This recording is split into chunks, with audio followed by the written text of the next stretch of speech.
జగిత్యాల జిల్లా ఎండవల్లి మండలం మారేడుపల్లి గ్రామం నుంచి స్వతంత్ర అభ్యర్థిగా వ్యాల్య సుజాత జన సమ్మేళనంతో పోలింగ్ కేంద్రంలో చేరుకుని నామినేషన్ దాఖలు చేశారు. ఈ సందర్భంగా వారు మాట్లాడుతూ ప్రతి సమస్య పట్ల దృష్టి సారిస్తారని హామీ ఇచ్చారు. వారి తనయుడు మాట్లాడుతూ తమరిని ఆదరిస్తే గుడులకు బడులకు తమ వంతు సాయం తాము చేస్తామని, అలాగే గ్రామ అభివృద్ధి నత్తనడకను ఇక నుండి అయినా నాంది పలకాలని, తమ మాతృమూర్తికి ప్రజలందరూ కూడా ఆదరణ అందించారని వేడుకున్నారు. అంతేకాకుండా మొదటి వార్డు సభ్యునిగా నామినేషన్ దాఖలు చేసిన అభ్యర్థి బొల్లెం సురేష్ మాట్లాడుతూ పట్టణదారునికే పట్టణం కట్టాలని వేడుకున్నారు. వార్డులోని సమస్యలను వివరించి వాటి నిర్మూలనకు కృషి చేస్తామని హామీ ఇచ్చారు. మారేడుపల్లి గ్రామ ప్రజలకు ఆశీర్వాదమతో నేను ఈరోజు సర్పంచ్గా అభ్యర్థిగా చేశాను. మీ ఇంటి సమస్యను నా ఇంటి సమస్యగా తీసుకొని పోరాడుతాను. ప్రజలందరూ మీ మద్దతు తెలపాలని కోరుకుంటున్నాను.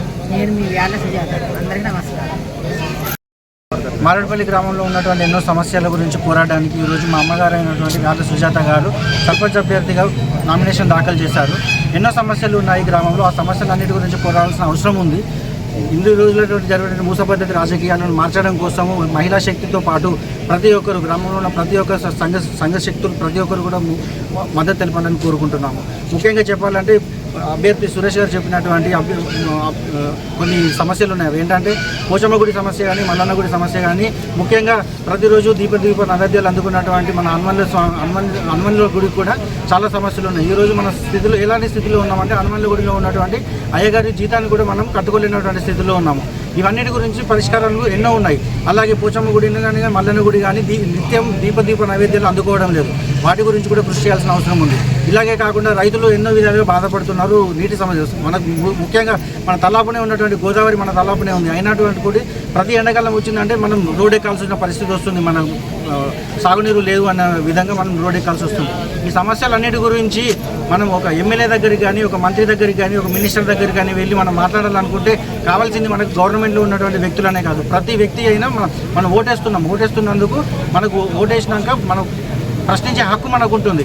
అలా కాకుండా ఇప్పుడు ప్రతి ఎలక్షన్లో జరుగుతున్నటువంటి మన డబ్బులు ఈరోజు తీసుకొని తర్వాత మనకు డబ్బులు వంచండి వాళ్ళు ఏమైనా అడుగుతా మనల్ని ఏమంటారు అనే బాధ మనకు లేకుండా ఈరోజు మనం డబ్బులు తీసుకోకుండా ముందుకు వచ్చి ప్రశ్నించే గొంతుగా మనం నిలబడి ఈరోజు మనం ఎన్నుకున్నటువంటి వ్యక్తులు ఎవరైనా కానీ మనం డబ్బులు తీసుకోకుండా ఎవరినైతే ఎన్నుకుంటామో వాళ్ళ ముందుకు వచ్చి మనము గల్ల పట్టుకొని అడిగేటువంటి అర్హత మనం కోల్పోకుండా ప్రతి విషయం గురించి మనం కొట్లాడాలని కోరుకుంటున్నాను. అదేవిధంగా సీసీ రోడ్లు మన మారేడుపల్లిలో చూస్తున్నటువంటి పక్కనే ఉన్నటువంటి గ్రామాలు అన్నీ కూడా అభివృద్ధి చెంది చిన్న గల్లీలో కూడా సీసీ రోడ్లు అనేటువంటి అభివృద్ధి చెంది ఉన్నాయి. అదే మన గ్రామంలో ఎందుకు లేవనేది మన ప్రశ్న. మన గ్రామానికి క్రషర్ ఉంది, మన గ్రామానికి పక్కనే ఉన్నటువంటి గోదావరి ఉంది, మన గ్రామానికి మన డస్ట్ ఉంది. ఇవన్నీ వసతులు మనకు ఉన్నా కూడా మన గ్రామాన్ని మనం ఎందుకు అభివృద్ధి చేసుకోలేము అనే ప్రశ్న మీ అందరిలో కూడా వెళ్ళాలని కోరుకుంటున్నాను. అలాగే మాకు ఒక అవకాశం ఇచ్చి చూడండి. ప్రతి గాడిలో, ప్రతి వాడలో, ప్రతి కాలనీలో కూడా మేము సీసీ రోడ్లు అనేది నిర్మించడం జరుగుతుంది. అలాగే ఇప్పటివరకు దెబ్బతిన్నటువంటి ఎన్నో నాలా కనెక్షన్లు ఎన్నో దెబ్బతిన్న నాలా కనెక్షన్లు అలాగే మరుగుపడి ఉన్నాయి. ఇవన్నిటి మీద కూడా మేము ఖచ్చితంగా పోరాడతాము. ముఖ్యంగా ప్రజలందరూ హనుమన్ల గుడి దగ్గర లేవనెత్తుతున్న సమస్య భీమన్న గుడి. ఈ భీమన్న గుడి సమస్యను కూడా అందరితో కలిపి ప్రతి ఒక్క పెద్దల సూచన తీసుకొని, గ్రామంలో ఉన్నటువంటి ప్రతి ఒక్కరు సూచన తీసుకొని ఆ సమస్యలు కూడా పరిష్కరిస్తాము. అలాగే ఈ విధంగా మేము అందరం తెలియజేయటమేగా గ్రామ సంబంధం లేకుండా మీరందరూ కలిపి మమ్మల్ని ఎన్నుకున్నట్టు అయితే ఎవరి మీద భారం పడకుండా వచ్చే 5 సంవత్సరాలు మేము ఉంటే కనుక దేవుని దయ వల్ల, మీ అందరి దయ వల్ల ఉంటే ఖచ్చితంగా మేము అయ్యగారి కట్టాల్సిన జీతం ఏదైతే ఉంటుందో ప్రతి సంవత్సరం కట్టాల్సిన జీతం అది మేము కడతామని మాటిస్తున్నాం. దయచేసి ప్రతి ఒక్కరు ప్రతి విధంగా ఆలోచించి, అలాగే ఇవన్నీ కాకుండా గ్రామంలో మనకు ఉన్నటువంటి ఇంకొక ప్రధాన సమస్య వచ్చేసి సెక్యూరిటీ సమస్య.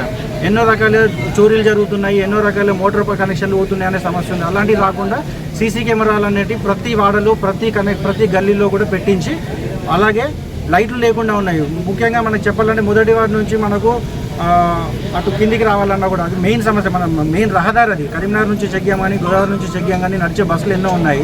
అలాంటిది ఇందాక ముందు సురేష్ చెప్పినట్టు ఆ బ్రిడ్జ్ దగ్గర సరైన వ్యవస్థ లేదు, సరైన లైటింగ్ సిస్టమ్ లేదు, సరైన సెక్యూరిటీ సిస్టమ్ లేదు.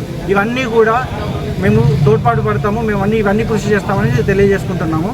దయచేసి ప్రజలు ఎవరు కూడా నోట్లకు మభ్యపడి మళ్ళీ మన జీవితాన్ని ఇంకో 5 సంవత్సరాలు వెనక్కి తీసుకెళ్లాలని కోరుకున్నాను. ధన్యవాదాలు. నేను మారేడుపల్లి గ్రామ పంచాయతీలోని మొదటి వార్డు సభ్యునిగా పోటీ చేస్తున్నాను. ముఖ్యంగా మొదటి వార్డే అనుకుంటే మొదటి వార్డులోని గ్రామ పంచాయతీ భవనం సరిగ్గా లేదు. గ్రామ పంచాయతీ నుంచి మొదలుకొని ఊర్లో ఎంట్రీ వరకు రోడ్డు లేదు. అందులో ఉన్న పోచమ్మ గుడి నిర్మాణం జరిగినప్పటి నుండి చేసిరు, నవయోగ కంపెనీ వాళ్ళు చేసిరు. అవకతవకలు ఉన్నాయి, ఫ్లోరింగ్ పగిలిపోతుంది, చుట్టుపక్కల వాతావరణం సరిగ్గా లేదు, దారి సరిగ్గా లేదు, పోచమ్మ గుడి ముందున్న సీసీ రోడ్డు అవ్వలేదు, అండ్ పశువుల దవాఖాన దగ్గర సౌకర్యాలు లేవు, పక్కనే ఉన్న పీరీల పండుగ జరగడానికి అక్కడ సౌకర్యాలు లేవు, అండ్ బ్రిడ్జ్ కూడా పాతకాలం చాలా రోజుల క్రితం ఉన్న బ్రిడ్జు. ఇవన్నీ నా దృష్టిలోకి వచ్చినవి.